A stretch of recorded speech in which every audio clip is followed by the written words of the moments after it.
magandang gabi po sa inyong lahat. Ito na naman po tayo.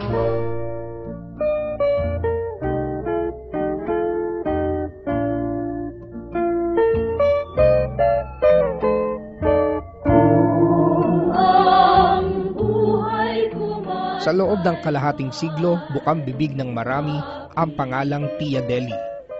Takbuhan ng mga puno ng hinagpis na ina, hingahan ng sama ng loob ng inaabusong kababaihan, tanungan ng mga payo ng mga naliligaw na anak, at tampisan ng luha ng mga nagkakasala. Sa milyong liham na sinagot ni Tia Deli mula noong siya ay nabubuhay pa, patunay na hinaplos niya ang puso ng marami sa ating kababayan. Tinaguri ang Dorothy Dix ng Pilipinas. Naging popular si Tia Deli dahil na rin sa kanyang programang Kasaysayan sa Mga Liham kay Tia Deli.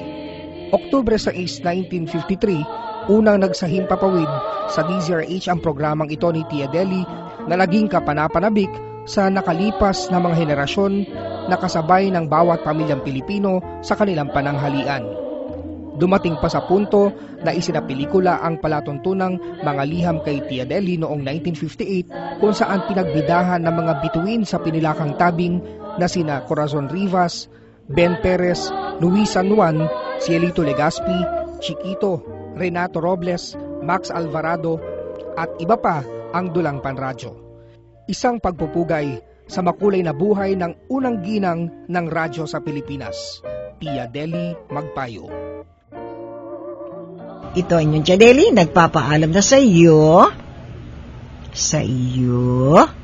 at higit sa lahat, sa iyo.